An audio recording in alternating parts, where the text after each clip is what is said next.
de contrôler, de dominer et de fidéliser les masses, surtout embrigader et faire peur. Quatrième péché, l'exploitation et le profit.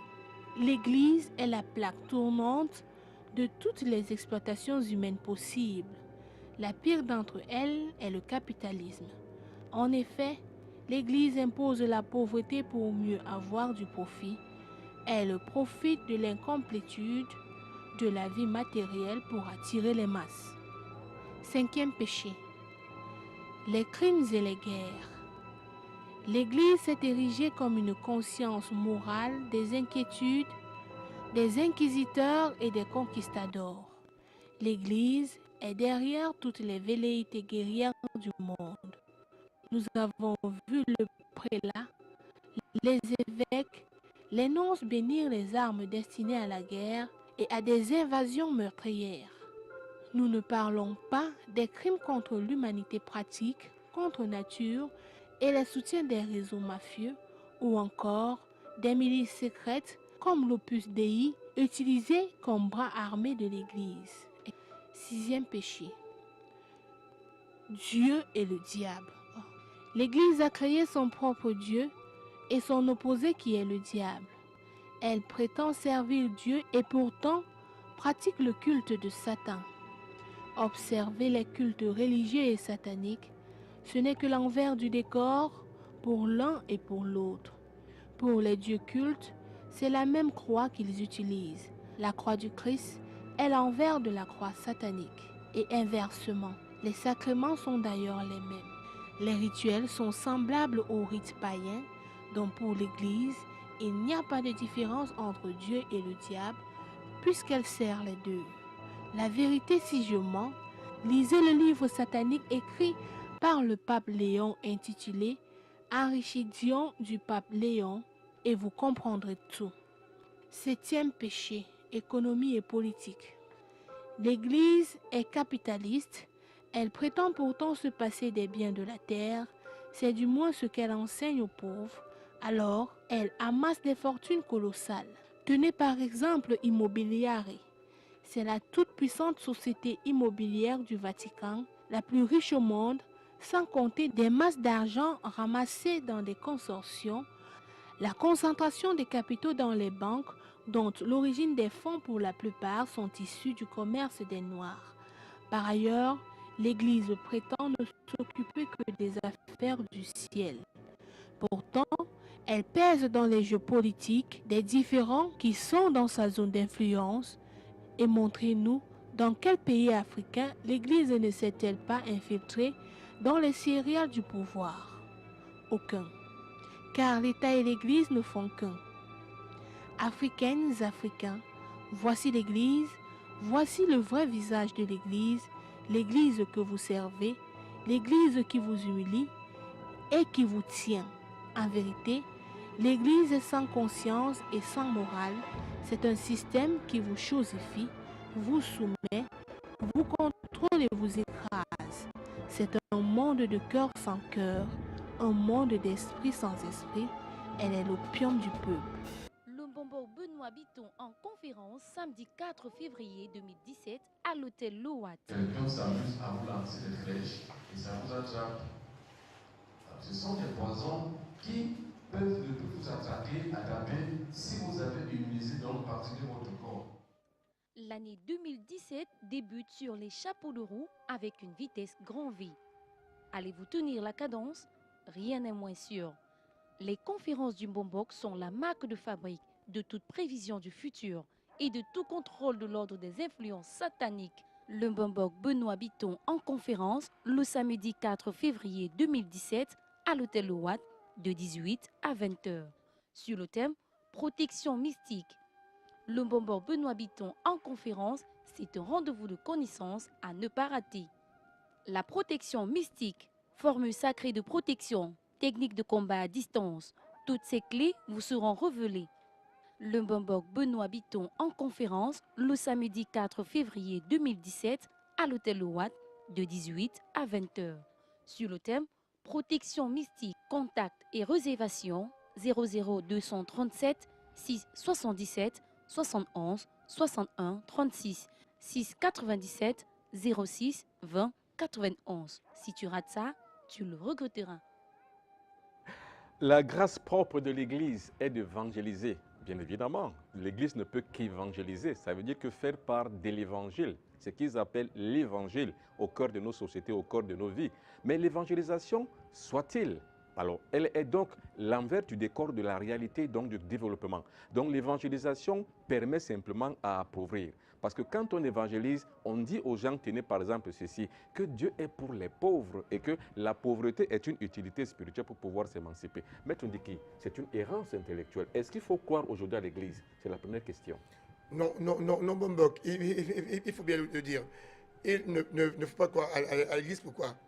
Parce qu'avant l'arrivée de l'Église, oui, l'Africain connaissait Dieu. Et d'ailleurs, le roi belge leur dit, quand il envoie les soldats au Congo, il leur dit, surtout ne leur parlez pas de Dieu parce qu'ils connaissent Dieu mieux que nous. Alors, comment donc est-ce qu'eux, ils reconnaissent que nous connaissons Dieu mieux qu'eux, et maintenant, ils viennent nous évangéliser pour nous apprendre à connaître Dieu? C'est une absurdité.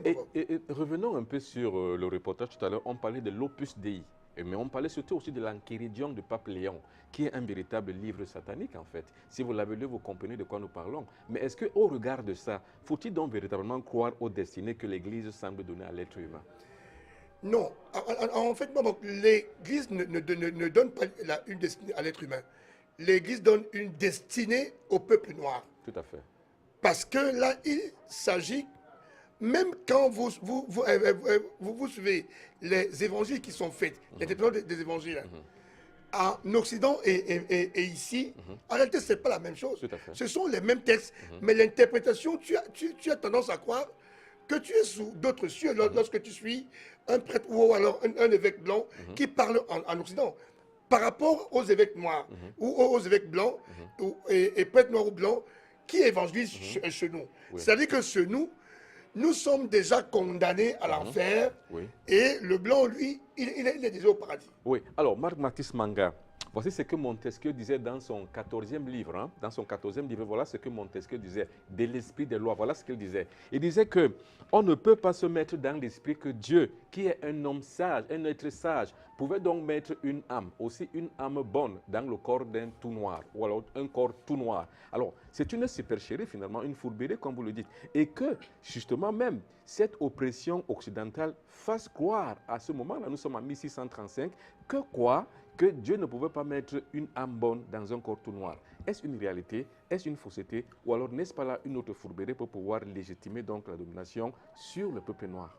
Bon, vous savez, pour mieux dominer un peuple, il faut le dominer sur le plan spirituel. C'est dans l'esprit qu'on domine. Je vais prendre un extrait du passage du roi des Belges. Votre action doit se porter essentiellement sur les jeunes afin qu'ils ne se révoltent pas. Et je suis en disant, évitez de développer l'esprit critique dans vos écoles. Apprenez aux élèves à croire et non à raisonner. Ça, c'est le roi Léopold II qui s'adresse aux missionnaires. Et ces missionnaires n'étaient autre chose que le commando militaire. Effectivement, parce que tout missionnaire devait d'abord subir une formation de soldats avant d'arriver en Afrique. Donc c'est pour dire quoi? Tous ces Montesquieu, il n'est pas le seul. Lévi-Brul, Victor Hugo, Hegel, tous ces grands, c'était donc comme les empereurs de l'esprit. Il fallait codifier, il fallait écrire des choses qui devaient passer dans les écoles. Tout à fait. Parce qu'on devait dominer l'enfant tous les jours de sa vie. Et justement aussi dans les années 50, au Congo démocratique, qui s'appelait à l'époque, je crois, le Zaïre, justement, on apprenait aux enfants à l'école de répéter chaque fois qu'ils sont des enfants de Cham, qui sont les descendants de Cham, qui sont maudits et que finalement, ils sont donc là finalement pour n'être que des esclaves. Et là, c'est inférieur de l'enfant à cet âge-là. En grandissant, il grandit donc avec le fantasme de son supérieur qui est le blanc. Bon, je vais prendre une anecdote simple. Au XVIe siècle, on pensait que la terre était plate. Et les gens vivaient avec cette croyance que la terre est plate. Et ils savaient donc que le jour où ils vont s'aventurer sur les bords de la terre, ils vont tomber dans l'abîme. Parce que la terre est plate, donc ça veut dire qu'il y a un vide. Mais il a fallu que Galilée, à un moment donné, se révolte et dise que non, la terre n'est pas plate, elle est plutôt ronde. Et il a subi ce qu'il a subi parce qu'à ce moment-là, c'était l'Église catholique qui était tout puissante. Lorsque vous tentez une action qui allait contre les principes de l'Église, vous êtes taxé d'hérétique. Tout à fait. Et on devait vous connaît, pendre. justement, on connaît bien la chasse aux sorcières à ce moment-là. Alors, ce qu'il faut croire aujourd'hui, c'est que l'Église a déréglé tous les us et les coutumes, a déréglé l'ordre sociologique établi et les sociétés ancestrales africaines. Ce qui fait aujourd'hui qu'aujourd'hui, il y a un déréglage sociologique que les uns et les autres sont montés entre eux. Et finalement, il n'y a plus rien du tout qui nous lie à notre propre tradition, à notre propre culture. Finalement, c'est là une des faits qui a permis que la déchéance de la culture africaine aujourd'hui se sait. Les enfants ne savent plus qui ils sont parce qu'en fait, ils n'ont plus du tout cela. Mais quelle est l'origine donc finalement de cette déchéance? C'est ce qu'on reporte encore ici par Alice Ngoum sur la prière. Regardez la prière. Le plus grand défaut de l'Église, c'est qu'elle a cherché à couper les hommes de leur relation avec Dieu. Et elle y a réussi. Aujourd'hui, les gens n'accèdent plus aux faveurs de la vie que la nature leur a disposée.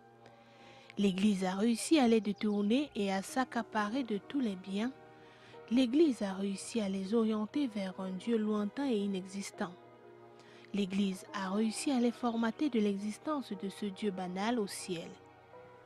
En effet, la fameuse prière Notre Père qui est aux cieux est une coquille vide sans fondement spirituel. Le Notre Père est l'illustration de la plus grosse escroquerie que le monde ait jamais connue.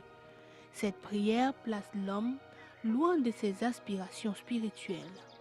Le Notre Père, prière fantoche, est vide de sens et a éloigné les Africains de la connaissance qu'ils avaient de Dieu et de la proximité qu'ils avaient des pouvoirs de la nature. Cette prière a plus fait du tort que de bien aux Africains. La preuve, depuis plus de 200 ans de prière et de l'exercice des services de l'Église en Afrique, rien n'a changé. Au contraire, tout a régressé. Alors, à quoi bon? Regardez les gens à la prière le dimanche et les autres jours ordinaires, d'interminables prières à longueur de temps, nourries par la désespérance, survoltent l'opinion publique de plus en plus fatiguée des bruits, des tapages et des boucans que cela crée. Et en plus, des prières qui n'aboutissent jamais, des prières qui fidélisent à jamais les masses à une élite cléricale de plus en plus influente. Ce ne sont pas des véritables prières, ce sont des oraisons que l'Église enseigne aux Africains. Les Africains qui étaient nantis, habillés, privilégiés des dieux parce qu'ils étaient liés à la nature dans laquelle ils vivaient, ils avaient un corps à corps avec celle-ci et ils arrivaient donc à avoir cette conscience cosmique qui les rapprochait de Dieu. Finalement, quand l'occidental est arrivé, il les a apporté une prière qui les en éloigne. Et aujourd'hui, l'Africain va prier 200 ans durant. 200 ans de prière, sans rien, sans développement, sans avoir acquis quoi que ce soit. Finalement, on a régressé, Maître Ndiki. Oui, mais bon, il faut pouvoir faire la différence entre la prière, une prière et puis une oraison. Tout à fait. La prière est un acte de conversation avec sa source, donc le divin. Et lorsqu'on parle avec le divin, on parle avec ses propres mots. On parle avec sa propre conscience, mais ce n'est pas avec les mots de l'autre. Tout à fait. Par contre, l'oraison du Notre Père n'est pas une prière.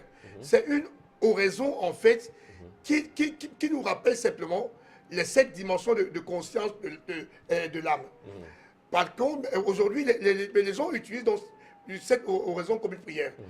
Notre Père ne nous apportera rien. Tout à fait. C'est plutôt un enseignement en nous disant que l'homme a 7 dimensions de conscience et il faut gravir donc ces 7 dimensions pour atteindre le Père qui est aux cieux. C'est en fait de ça que les questions. Pour faire une prière, et l'Africain priait. L'Africain sait ce que c'est que la prière. La prière, pour un Africain, c'est rentrer à sa source et prendre ce qu'il veut. Pas demander à qui que ce soit. Parce que quand on dit prière, les gens ont l'impression de croire qu'il faut commander à une personne. Non, il n'est pas question de commander. Mais il est question pour la prière qui se passe en 2 étapes. C'est-à-dire que la reconnaissance de sa source, de Dieu, qui est la vie, le mouvement et l'être, lui dire merci et maintenant l'aimer de tout son cœur.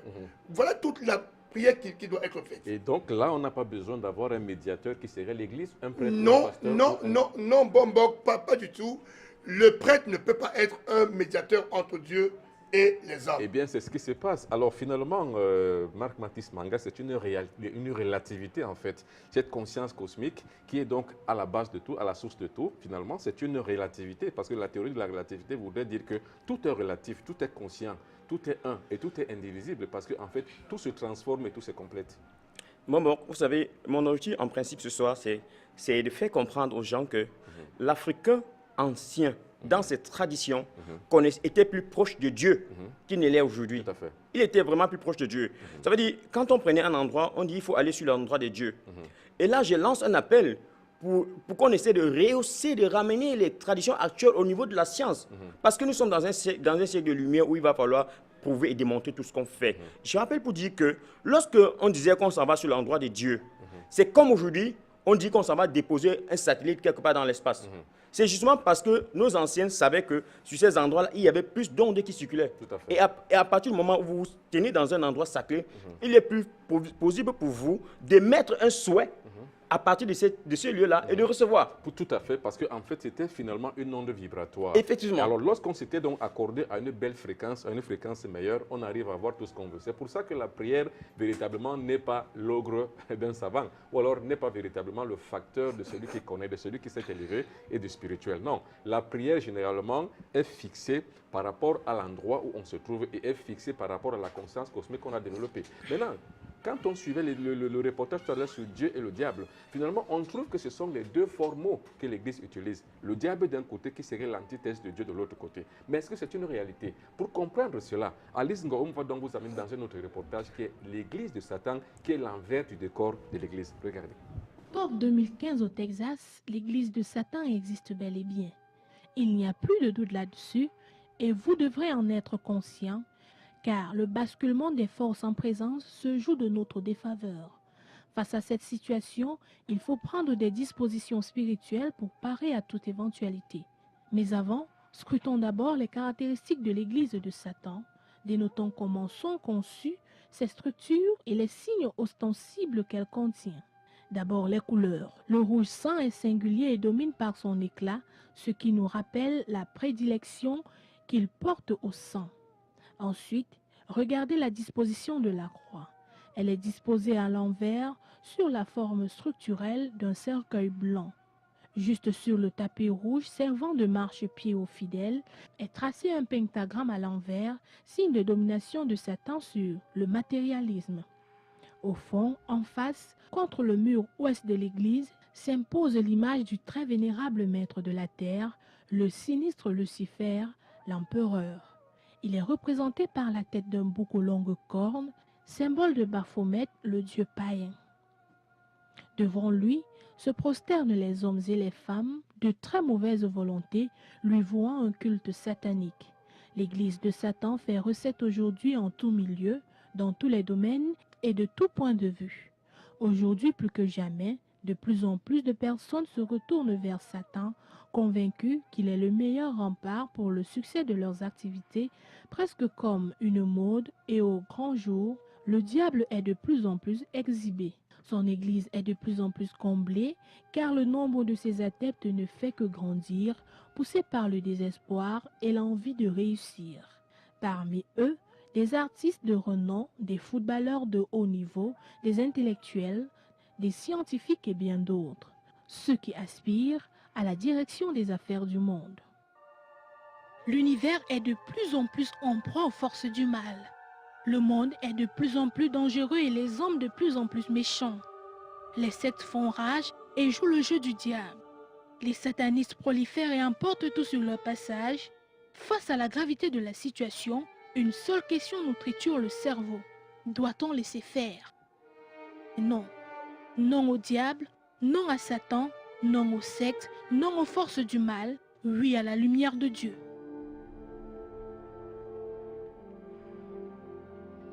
À cet effet, le Mbombo Benoît Biton organise 3 nuits de combat à Kribi, Le vendredi 10, samedi 11 et dimanche 12 février 2017. 3 nuits d'intenses activités spirituelles, de délivrance et de désenvoûtement. Les nuits du combat du Mbombo Benoît Biton, c'est à la fois une formation spirituelle au combat contre les forces du mal et une croisade contre les sectes sataniques. Les nuits du combat du Mbombo Benoît Biton à Kribi le vendredi 10, samedi 11 et dimanche 12 février 2017. Renseignements et réservations 00 237 6 77 71 61 36 6 97 06 20 91. Et puis justement, quand nous rentrons donc maintenant dans la réalité, dans les faits concrets, dans les faits sociologiques, il faut que nous nous reprenions en main pour que nous comprenions les vestiges du passé et non seulement, mais aussi que nous les appliquions afin d'être conformes donc à la réalité de l'heure. Parce que pour prétendre à la mondialisation, il faut d'abord être conforme à son authenticité. Maître Ndiki. Oui, ce qui fait problème aujourd'hui en Afrique, c'est que les Africains ont accepté, ont accepté d'utiliser tout ce qu'on a mis dans leur tête. En fait, leur fait croire qu'ils ne savent rien, qu'ils n'ont pas de... En fait, que toutes leurs traditions sont mauvaises. On ne peut pas évoluer dans la tradition de l'autre si on ne maîtrise pas sa propre tradition. La preuve, les Juifs restent Juifs. Les Arabes restent Arabes. Les Occidentaux, qui sont-ils en réalité? Entre parenthèses, je veux dire, ils ont récupéré un personnage qui n'était pas un occidental. Justement. Ils ont récupéré un personnage parce que les Juifs ne l'ont pas connu. Tout à fait. Et ils l'ont donc récupéré pour venir le vendre en Afrique. Tout à fait. Parce que quand ils se comportent eux-mêmes, quand on prend le véritable christianisme, l'enseignement du Christ, est-ce que le Christ demande de venir bombarder des êtres humains? Non, pas du tout. Est-ce que le Christ demande de séparer les êtres humains? Non. Aucun enseignement du Christ n'est conforme aux agissements des Occidentaux. Comme ce n'est pas leur personnage, c'est un personnage de récupération, ils doivent donc le laisser en Afrique. Chez eux, ils ne croient pas en Tout ce à fait, Jésus. parce qu'en fait, Marc Mathis Manga, les églises sont vides en Occident. Hein. Les églises sont tellement vides. Ce n'est qu'ici qu'on trouve les églises qui sont pleines tous les dimanches, pleines à craquer. Mais pourquoi donc, si on se pose la question, un bon universitaire que vous êtes, comment donc finaliser, comprendre que là-bas, même chez eux, les églises sont vides, mais ici, elles sont pleines? Bon, la réponse, elle est évidente, elle est simple. Tout simplement parce que les Occidentaux se sont rendus compte que l'Église ne servait pas la société. Tout au contraire. Parce que je vous rappelle que lorsque on rentre dans ce qu'on appelle l'Europe du Moyen-Âge, c'est-à-dire qu'à partir du Xe siècle, l'Europe se trouve dans un obscurantisme total. Et pendant cette même période, l'Afrique est développée, avec l'Afrique des grands siècles. Comme on a parlé aujourd'hui de Walata, Djéné, Tombouctou, ce sont des grands empires qui ont émergé en Afrique. Pendant cette période, nous assistons en Europe à la toute-puissance de l'Église. Et contrairement, l'Europe est dans une période de noirceur. Il faut attendre la période de la Renaissance pour remettre en question cela, pour dire, mais où est-ce que nous sommes en train d'aller? On va donc commencer à diminuer les pouvoirs du pape et des évêques, et il va donc naître la période de la science. C'est donc avec la science que l'Europe va se développer. Pour revenir pour le cas de l'Afrique, je vous dis, bon, si vous êtes un chimiste, et que vous vous attelez à faire votre chimie, vous allez découvrir les merveilles de la chimie. Si vous êtes un physicien, vous vous attelez à faire votre physique, vous allez découvrir les merveilles de la physique. Si vous êtes un lecteur de la Bible, vous vous attelez à lire la Bible tous les jours, vous allez créer beaucoup d'églises. Et c'est ce qui se passe en Afrique aujourd'hui. Parce que passe le temps à lire la Bible, et la conséquence, c'est que beaucoup d'églises jaillissent. C'est ça, c'est le fruit de la création. Alors aujourd'hui, donc, cette division influe aussi sur la conscience des Africains, eux aussi, sur la société africaine, sur la société africaine. Il y a aussi des divisions, autant de divisions dans les familles qu'autant d'églises qui existent. Finalement, donc, je vais demander à la régie de bien vouloir nous faire montrer les images du lieu sacré qu'on appelle la grotte sacrée. Alors ces images donc sont parleurs. En 1959, Maître Ndiki, le 5 avril 1959, un Africain, un enfant de terroir, finalement, qui fait mettre une croix sur la grotte sacrée. C'est une profanation, c'est une spoliation du lieu sacré. Alors, comment comprendre que, finalement, c'est un Africain lui-même, un enfant de pays. Monseigneur Thomas Mongoki était le premier évêque noir après la mort de Monseigneur Bono, qui est devenu donc l'emblème même du colonialisme sur la grotte sacrée. Et c'est donc lui, après l'avoir imposé sur la grotte sacrée, qui a demandé la reconnaissance à Rome. Alors comment comprendre que ce soit un Africain lui-même qui spolie son propre lieu de culte? Oui, en fait, bon, ce qu'il faut comprendre, c'est que le système colonial était fait de telle façon qu'après le départ des Blancs, il fallait que les Noirs continuent leur œuvre. C'est-à-dire que les Noirs a la peau noire, mais a la conscience blanche. C'est-à-dire peau noire, mais masque blanc, comme disait... Voilà. L'homme, c'est sa conscience en réalité. Et c'est pourquoi nous disons que l'Église a pour rôle d'emprisonner les consciences. Par contre, nous, en Afrique, nous avons ce qu'on appelle la science initiatique. La science initiatique africaine a donc pour rôle de réveiller, d'éveiller la conscience de l'âme. Lorsqu'un Africain le fait, moi je ne le condamne pas particulièrement. Je dis juste que c'est un Africain qui n'avait pas conscience de ce qu'il faisait. Parce que c'est une aliénation totale. Parce qu'en fait, voilà ce que Monseigneur Thomas Mongo dit. Il dit, notre état d'être conscient et actif à l'Église fait retrouver donc notre propre authenticité en tant qu'Africain. Est-ce que c'est une réalité, Marc Mathis Manga, ou bien c'est une vérité? C'est une errance intellectuelle ou alors c'est une fausseté banale, finalement, avec les yeux de l'esprit de l'époque? Bon, heureusement, vous faites bien de mentionner cela.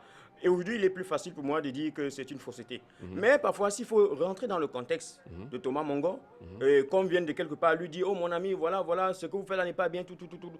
C'est normal qu'il le comprenne et qu'il le traite la chose de la sorte. Je profite pour rappeler que quand ces blancs-là arrivaient, quand ils entraient dans des endroits comme des grottes ou ils trouvaient des statuettes généralement, tous les objets qui appartiennent à la culture authentique africaine, ils les enlevaient.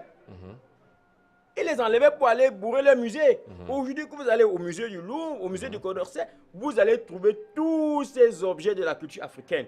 Et la question c'est maintenant de savoir, et si c'était aussi mauvais que ça, pourquoi donc les enlever et aller les mettre chez vous? Donc c'est une fourberie. Ils ont le blanc à travers la Bible, ils ont passé des années et des années à nous tromper. Et aujourd'hui donc, Dieu merci, nous sommes conscients de cela.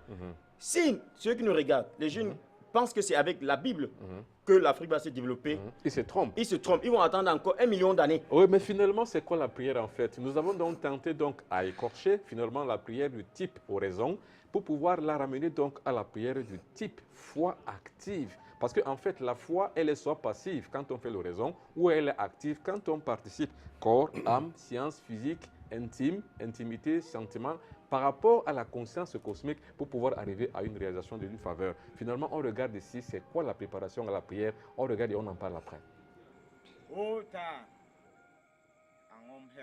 Toute prière sérieuse est toujours précédée d'une bonne et excellente préparation, faute de quoi la prière n'a aucun sens. La préparation suppose une disposition de l'esprit à activer sa puissance lors du rituel de la prière proprement dite. Pour être un bon agent de la prière, il faut avoir la foi, mais aussi il faut être bien préparé, c'est-à-dire il faut être bien adobé par soi-même.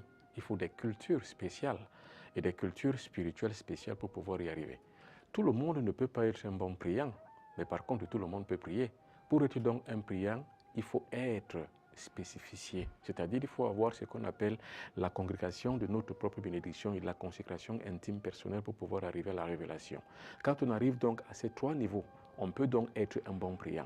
Lors de cette étape extrêmement importante, le demandant se concentre sur l'objet de la prière tout en se gardant d'avoir tout comportement de nature à entraver la bonne circulation des énergies cosmiques. Il n'y a pas meilleure préparation dans la prière que la concentration. La concentration, c'est quoi? C'est l'alignement des 3 corps, le corps physique, le corps émotionnel et le corps mental.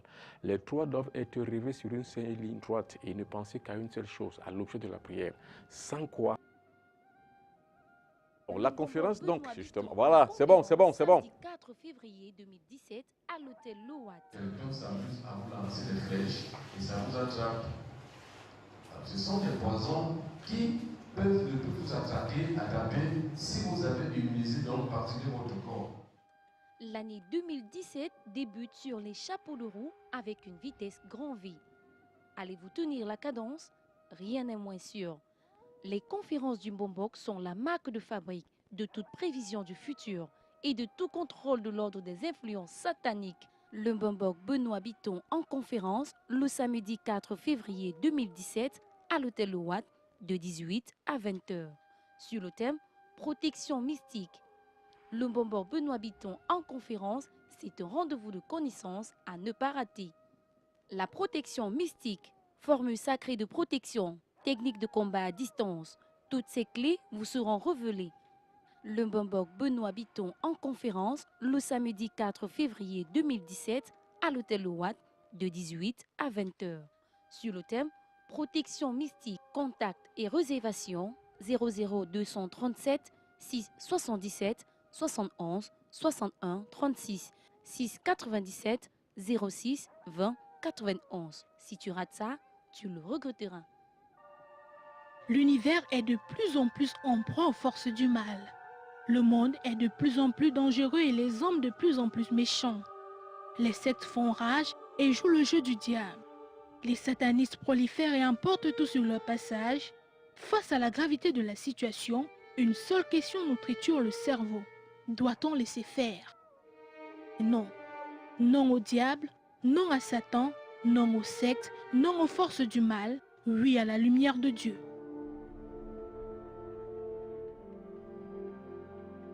À cet effet, le Mbomboc Benoît Bitton organise 3 nuits de combat à Kribi, Le vendredi 10, samedi 11 et dimanche 12 février 2017. 3 nuits d'intenses activités spirituelles, de délivrance et de désenvoûtement.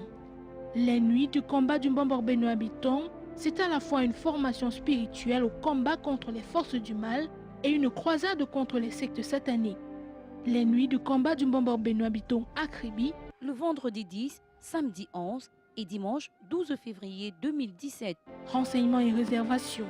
00237 677 71 61 36 697 06 20 91. La logique de ce soir voudrait qu'on démonte des histoires qui sont montées. Finalement, on l'a fait. On a démonté l'histoire et on a démystifié finalement ce qui se cache derrière le Dieu des églises. Maître Ndiki, votre dernier mot. Oui, Mbomboc, tout ce que je veux dire aux Africains, c'est qu'ils doivent lire la Bible en appelant à leur conscience. En ayant un peu je veux dire, qu'ils cherchent à éprouver la vérité.